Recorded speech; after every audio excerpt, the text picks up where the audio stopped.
சென்னை பாடியில் அமைந்துள்ள போத்தீஸ் ஸ்வர்ணமகால் வணிக வளாகத்தில் குறைந்த எடையுடன் கூடிய புதிய நகை மாடல் வெளியிடப்பட்டது. இந்நிகழ்வில் போத்தீஸ் நிர்வாக இயக்குநர் ரமேஷ் கலந்து கொண்டு குறைந்த எடையில் தயாரிக்கப்பட்டுள்ள மீனாட்சி கலெக்ஷன் என்ற புதிய நகை மாடலை வெளியிட்டார். பின்னர் செய்தியாளர்களிடம் பேசிய அவர் 6 சவரன் எடை கொண்ட ஒரு நகையின் தோற்றத்தை 3 சவரனிலேயே இந்த புதிய மாடல் மூலம் கொண்டுவர முடியும் என்றார். தமிழக மக்களின் கலாச்சாரத்துடன் தங்கம் இணைந்துள்ளதாகவும் தங்கம் மற்றும் வெள்ளி இறக்குமதி வரி 9% உயர்த்தப்பட்டுள்ள நிலையிலும் மக்கள் நகைகளை தொடர்ந்து வாங்குவார்கள் என அவர் நம்பிக்கை தெரிவித்தார்.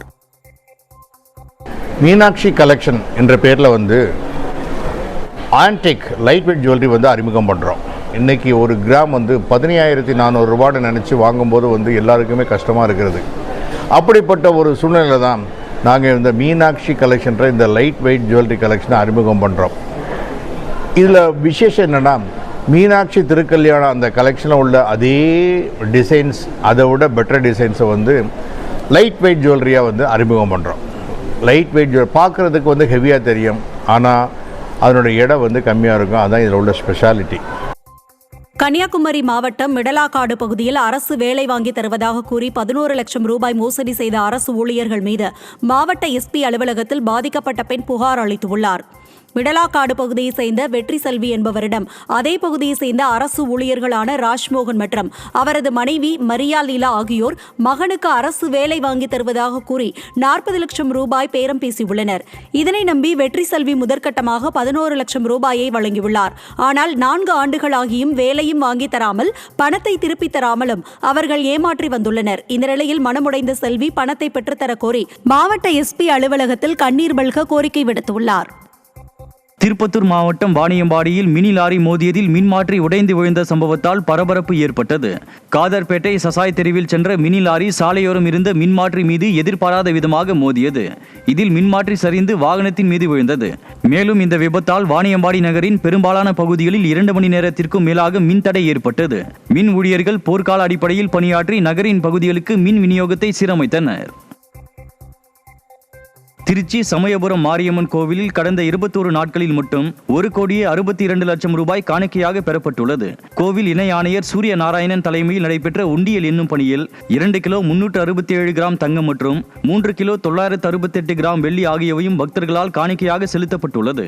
இவை மட்டுமின்றி 1000க்கும் மேற்பட்ட வெளிநாட்டு நாணயங்களும் உண்டியலில் இருந்து கிடைக்கப்பெற்றுள்ளது. மயிலாடுதுறை மாவட்டம் சீர்காழி அருகே வரதட்சணை கொடுமையால் 2 மாத கர்ப்பிணி பெண் தற்கொலை செய்து கொண்ட சம்பவம் சோகத்தை ஏற்படுத்தியுள்ளது.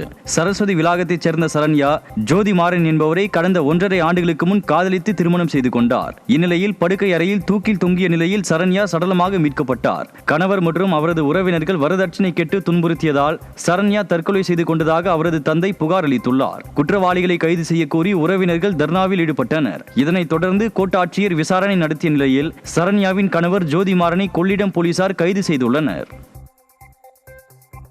திருச்சி மாவட்டம் ஸ்ரீரங்கம் ரங்கநாதர் ஆலய சித்திரை திருவிழாவின் சிகர நிகழ்ச்சியான தேரோட்டம் நாளை நடைபெற உள்ளது. தேரோட்ட நிகழ்வுக்காக ஸ்ரீவில்லிபுத்தூரில் இருந்து ஆண்டாள் சூடி கொடுத்த பட்டு வஸ்திரம் மற்றும் கிளி உள்ளிட்ட மங்கள பொருட்கள் ஸ்ரீரங்கம் அனுப்பி வைக்கப்பட்டது. முன்னதாக ஸ்ரீவில்லிபுத்தூரில் ஆண்டாளுக்கு சிறப்பு பூஜைகள் செய்யப்பட்டு மாட வீதிகள் வழியாக ஊர்வலமாக எடுத்து வரப்பட்டு ஸ்ரீரங்கத்திற்கு அனுப்பி வைக்கப்பட்ட நிலையில் நாளை தேரோட்டத்தின் போது நம்பெருமாளுக்கு சாற்றப்பட உள்ளன. கடலூர் மாவட்டம் விருத்தாச்சலம் அருகே குடிநீர் தட்டுப்பாடை கண்டித்து பொதுமக்கள் காலி குடங்களுடன் சாலை மறியலில் ஈடுபட்டதால் பெரும் பரபரப்பு ஏற்பட்டது. இருசாக்குளம் பகுதியில் கடந்த 5 நாட்களாக குடிநீர் வழங்கப்படாததை கண்டித்து ஆத்திரமடைந்த கிராம மக்கள் 2 பிரிவுகளாக பிரிந்து விருத்தாச்சலம் ஆலடி சாலை மற்றும் கோட்டேரி சாலை என 2 இடங்களில் மறியலில் ஈடுபட்டனர். இந்த போராட்டத்தால் 1 மணி நேரத்திற்கும் மேலாக போக்குவரத்து பாதிக்கப்பட்டு பேருந்துகள் அணிவகுத்து நின்றன. உரிய நடவடிக்கை எடுப்பதாக அதிகாரிகள் உறுதியளித்ததை தொடர்ந்து பொதுமக்கள் போராட்டத்தை கைவிட்டனர். தூத்துக்குடி மாவட்டம் கோவில்பட்டியில் நடைபெறும் மாநில சீனியர் ஆண்கள் ஹாக்கி போட்டியில் தூத்துக்குடி, சென்னை, தஞ்சை மற்றும் அரியலூர் அணிகள் மாபெரும் வெற்றி பெற்று அரையிறுதிக்கு முன்னேறின. சென்னை அணி 8-0 என்ற கணக்கில் கோவையை வீழ்த்தியது.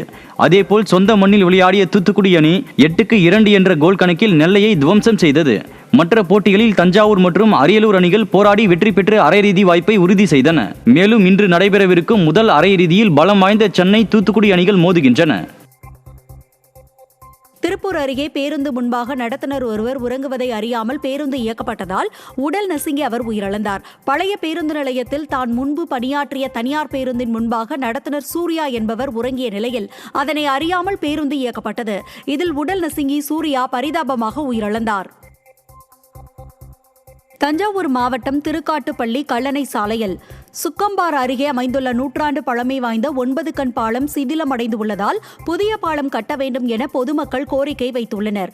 கல்லணை பூம்புகார் சாலை விரிவுபடுத்தப்பட்ட நிலையிலும் 9 கண் பாலம் மட்டும் குறுகலாகவே உள்ளது. இதனால் தினசரி ஆயிரக்கணக்கான வாகனங்கள் நெரிசலில் சிக்கி தவிக்கின்றதாகவும், குறிப்பாக கனரக வாகனங்கள் வரும்போது போக்குவரத்து முற்றிலுமாக முடங்கும் சூழல் ஏற்படுவதாகவும் பொதுமக்கள் குற்றம் சாட்டியுள்ளனர். மேலும் புதிய பாலம் கட்ட அரசு நடவடிக்கை எடுக்க வேண்டும் என வாகன ஓட்டிகள் வலியுறுத்துகின்றனர். குறுவை சாகுபடிக்காக ஜூன் 12ஆம் தேதி மேட்டூர் அணையில் இருந்து தண்ணீர் திறக்க தமிழக அரசு நடவடிக்கை எடுக்க வேண்டும் என தஞ்சை மாவட்டம் பாபநாசம் பகுதி விவசாயிகள் கோரிக்கை விடுத்துள்ளனர். இதுகுறித்து பேசிய விவசாயிகள், தற்போது மேட்டூர் அணையின் நீர்மட்டம் 79 அடி மட்டுமே உள்ளதால் இதனை கொண்டு ஜூன் 12ஆம் தேதி தண்ணீர் திறக்க முடியாத நிலை ஏற்பட்டுள்ளது. எனவே உச்சநீதிமன்றம் காவிரி நடுவர் மன்றம் வழங்கிய தீர்ப்பின்படி ஜனவரி, பிப்ரவரி, மார்ச் மற்றும் ஏப்ரல் ஆகிய மாதங்களுக்கு தமிழகத்திற்கு கிடைக்க வேண்டிய 10 TMC தண்ணீரை கர்நாடக அரசிடம் பெற தமிழக அரசு நடவடிக்கை எடுக்க வேண்டும் என விவசாயிகள் வலியுறுத்தியுள்ளனர். மேட்டூர் அணையின் நீர்மட்டம் 79 அடியாக இருக்கிறது. ஜூன் 12ஆம் தேதி எப்போது தண்ணீர் திறந்து விடுவது வழக்கம். மத்திய கவர்மெண்டிடம் அழுத்தம் கொடுத்து காவேரி போர்டு மூலம் லெட்டர் அனுப்பி நமக்கு சேர வேண்டிய தண்ணீர் ஜனவரி, பிப்ரவரி, மார்ச், ஏப்ரல் 4 மாதங்களுக்கு 10 TMCக்கு மேல் தண்ணீர் தர வேண்டும். அதை உடனடியாக கேட்டு பெற்றால்தான் ஜூன் 12 தண்ணீர் திறந்து விடுவதற்கு நம்மளால் முடியும். அதற்கு உடனே ஆவணம் செய்யுமாறு கேட்டுக்கொள்கிறேன். கன்னியாகுமரி மாவட்டத்தில் பல்வேறு காய்கறி சந்தைகளில் கோடை சீசனை முன்னிட்டு பல்வேறு வகையான மாம்பழங்களை பொதுமக்கள் ஆர்வத்துடன் வாங்கிச் சென்றனர். நாகர்கோவிலில் காய்கறி சந்தை மட்டுமல்லாமல் வடசேரி, மாத்தூர், தொட்டிப்பாலம், திருப்பரப்பு அருவி, தக்கலை போன்ற இடங்களிலும் மாம்பழங்கள் விற்பனை களை கட்டியது. 1 கிலோ மாம்பழம் 150 ரூபாய் முதல் 200 ரூபாய் வரை விற்பனை செய்யப்படும் நிலையில் மாம்பழங்களின் வரத்து அதிகம் காரணமாக விலையும் குறைய வாய்ப்புள்ளதாக வியாபாரிகள் தரப்பில் தெரிவிக்கப்பட்டுள்ளது.